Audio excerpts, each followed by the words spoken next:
Assalamualaikum warahmatullahi wabarakatuh. Baiklah adik-adik, pada video kali ini Ibu akan menjelaskan mengenai materi pada pertemuan kedua, di mana sebelumnya Ibu sudah menjelaskan ya, pada pertemuan kita mulai dari pertemuan ke-8 ya, ke-9 sampai pertemuan terakhir kita akan membahas mengenai parts of speech. Nah, pertemuan minggu lalu kita membahas mengenai noun atau kata benda. Nah, pada kali ini kita akan melanjutkan pada materi berikutnya mengenai pronoun atau kata ganti. Nah, sebelum membahas lebih detail lagi mengenai pronoun dan seperti apa pronoun itu, Ibu perlu mereview atau merecall kembali materi yang sudah kita pelajari pada pertemuan lalu. Nah, di sini ada noun, di mana noun itu merupakan kata untuk orang, tempat, kemudian benda, hewan, atau ide. Ya, merupakan kata benda. Nah, noun dibedakan menjadi dua jenis. Ada countable dan uncountable. Ya, bisa dihitung dan tidak dapat dihitung. Nah, kalau di layar ini bisa adik-adik lihat, nouns are concrete like dogs and apples. Maksudnya, noun itu ada yang bersifat konkret ya atau dapat dihitung seperti anjing, kemudian apples atau apel. Nah, ini ada yang dapat dihitung kalau dia lebih dari satu, maka kita tambahkan S di belakangnya. Kalau misalnya kurang atau hanya satu, maka tidak menggunakan S di belakangnya. Ibu harap adik-adik masih ingat ya. Kemudian ada juga yang bersifat uncountable atau abstrak, like kindness and happiness. Jadi ada yang tidak dapat dihitung seperti kebaikan, kemudian kebahagiaan, itu kan tidak dapat dihitung, tapi termasuk noun. Contoh lain minggu lalu Ibu menyebutkan seperti ini, he drinks a glass of water. Segelas air, dia meminum segelas air, tapi kita tidak tahu segelas air itu seberapa banyak. Jadi uncountable, dia tidak dapat dihitung atau bersifat abstrak. Nah, jadi di sini kan ada cara penulisan ya, ketika dia lebih dari satu atau hanya satu, ada yang ditambahkan S di belakangnya dan sebagainya. Itu silahkan dibaca kembali catatannya. Ya, nah yang lain, noun juga bisa menunjukkan orang, ya seperti Dokter Morgan, kemudian ibu guru, misalnya Ibu Rina, Ibu Budi, seperti itu. Bapak Budi, ya. Nah, langsung kita masuk ke materinya mengenai pronoun atau kata ganti.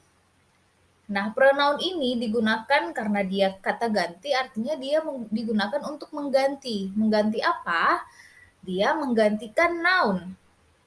Tadi Ibu sudah bilang bahwa noun itu adalah kata yang menunjukkan orang, benda, bisa hewan, bisa tempat, atau ide, dan sebagainya. Nah, berarti pronoun itu digunakan untuk menggantikan hal tersebut yang Ibu sebutkan tadi. Contohnya, Rina and Rini study together. They learn the material much better by quizzing one another on it. Jadi Rina dan Rini itu belajar bersama. Mereka belajar materinya dengan baik melalui pemberian kuis satu sama lain. Ya, jadi Rina and Rini, Rina dan Rini ini ada dua orang. Ya. Nah, bisa digantikan dengan menggunakan kata they, mereka. Iya kan? Karena lebih dari satu. Jadi kita bisa menggunakan they. Nah, they ini adalah contoh dari pronoun. Menggantikan Rina dan Rini. Jadi tidak digunakan berulang-ulang. Nah, kalimat atau teks lengkapnya bisa dilihat pada slide berikut ini. Jadi, tanpa pronoun, sebuah teks akan sulit dipahami. Contohnya, Rina and Rini study together. Rina and Rini learn the material much better by quizzing one another on it. When the teacher noticed how Rina and Rini had improved Rina's and Rini's grades, the teacher asked Rina and Rini what strategy Rina and Rini used. Rina and Rini explain how Rina and Rini devised a quizzing method that really helped Rina and Rini understand the material better. Sangat banyak Rina and Rini ya, jadi ada repetition, pengulangan dari setiap kalimat ya. Kalimat pertama ada Rina and Rini, dan kalimat berikutnya and so on. Jadi ini agak sulit dipahami dan cukup membingungkan karena adanya repetition tersebut. Makanya diperlukan pronoun. Repetition artinya pengulangan. Nah, itulah alasannya kenapa kita perlu menggunakan pronoun. Selain membuat teks menjadi lebih simpel, juga lebih mudah dipahami. Nah, yang perlu diingat dalam menggunakan pronouns adik-adik, pronouns itu tidak dapat digunakan tanpa menyebutkan nounnya terlebih dahulu. Ya, jadi kita tidak bisa menggantikan noun tanpa kita sebutkan dulu yang kita gantikan itu apa. Misalnya tadi kita ingin menggantikan Rina dan Rini dengan kata mereka, tapi kita tidak menuliskan Rina dan Rini di awal. Jadi kita bingung, atau orang-orang yang membaca teks itu akan bingung. Yang dimaksud itu apa? Mereka itu apa? Ya, contohnya, they say that bananas are the perfect food. Mereka mengatakan bahwa pisang adalah makanan yang enak, yang perfect. Tapi tidak ada penjelasan. They, mereka ini siapa yang mengatakan bahwa bananas are the perfect food? Tidak ada ya. Apakah monkey atau people, orang? Ya, makanya adik-adik perlu diingat ketika akan menggunakan pronoun, pastikan di awal teks atau di awal kalimat sudah di-mention atau sudah dituliskan nounnya apa. Contohnya begini. Rina and Rini like vegetables and fruits. They say that bananas are the perfect food. Bisa ya, jadi Rina dan Rini sangat suka buah-buahan dan sayuran. Mereka mengatakan bahwa pisang adalah buah yang sangat enak atau yang paling bagus. Ya, jadi sudah ada disebutkan di awal kalau Rina dan Rini ini suka buah-buahan dan sayuran. Mereka mengatakan bahwa pisang itu yang paling enak atau yang paling perfect. Ya, jadi kalimatnya mudah dipahami, jadi tidak bersifat ambigu. Next, ada beberapa jenis pronouns, ada 5 di sini, tapi yang akan Ibu jelaskan itu adalah poin 1 sampai 4.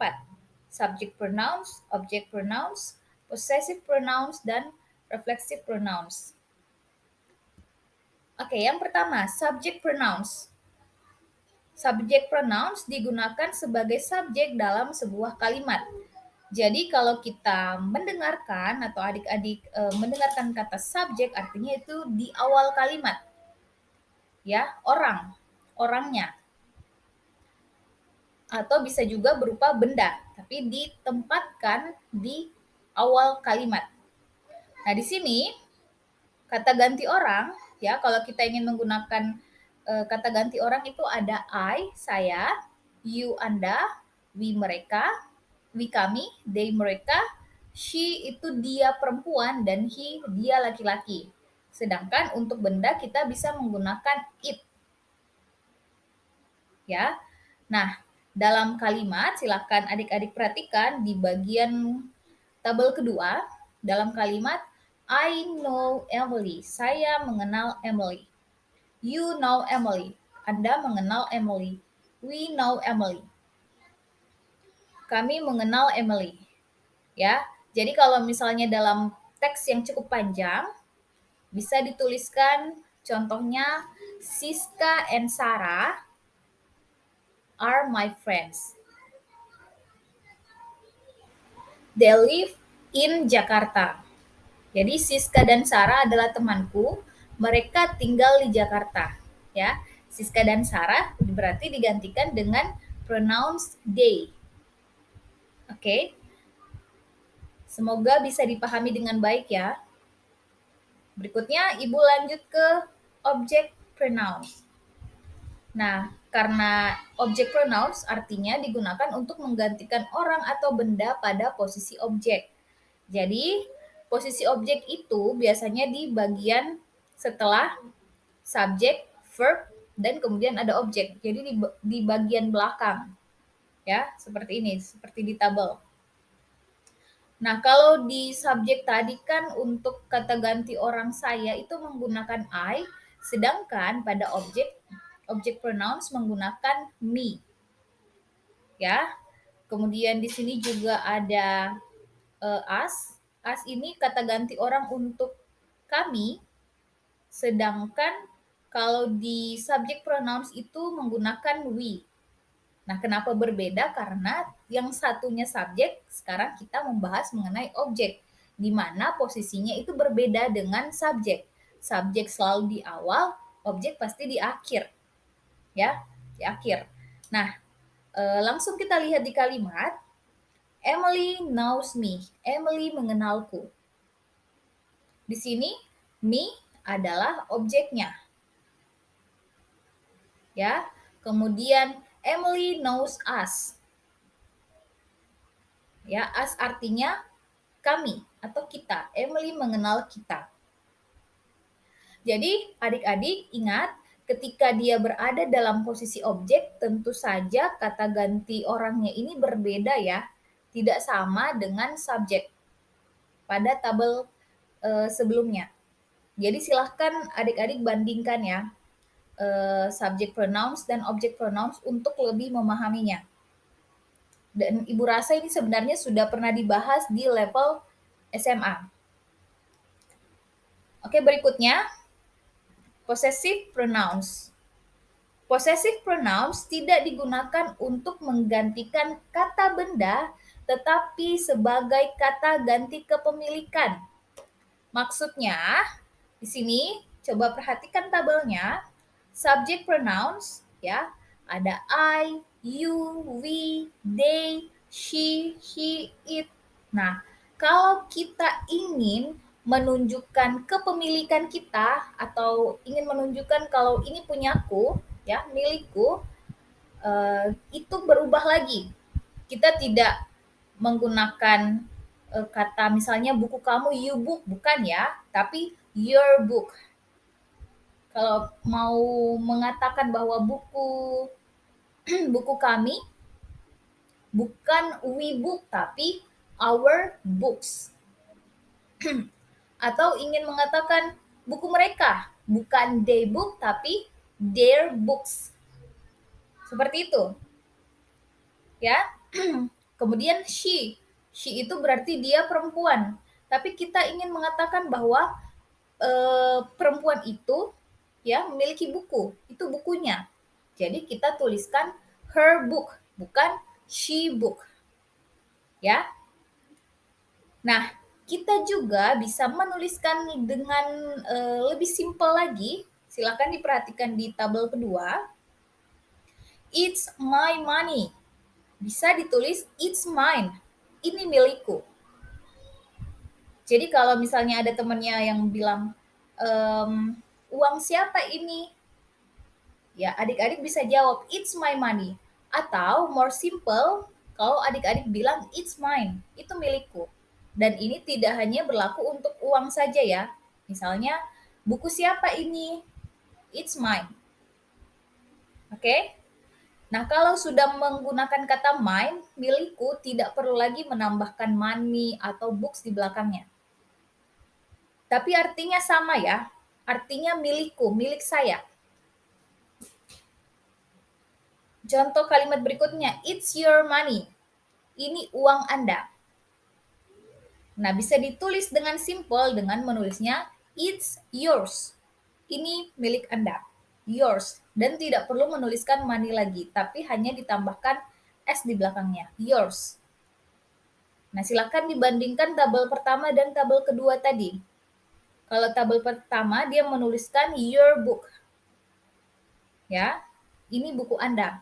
Sedangkan di tabel kedua, kalau kita ingin menuliskan buku Anda, misalnya, ya tinggal tulis it's yours. Tidak perlu menuliskan It's yours book, salah. Ya, it's yours. Oke.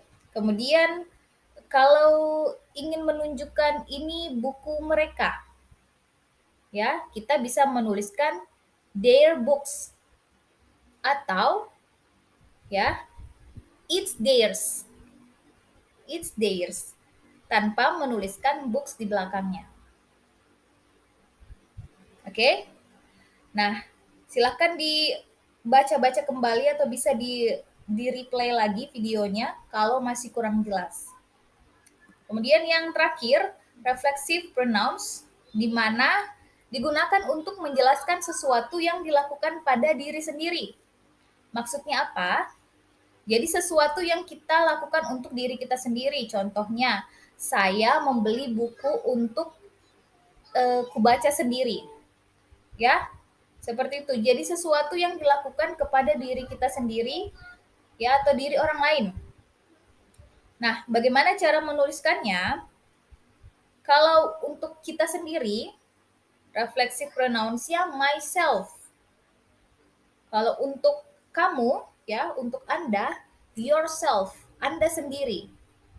Kemudian mereka, they, kalau ingin menunjukkan sesuatu yang dilakukan oleh mereka, themselves. Kemudian she atau dia perempuan untuk menunjukkan sesuatu yang dilakukan oleh perempuan itu untuk dirinya sendiri namanya herself. For the example, look at the next table. Lihat di tabel berikutnya. Di sini ada contohnya. Ibu langsung ke contoh yang paling terakhir ya, itself.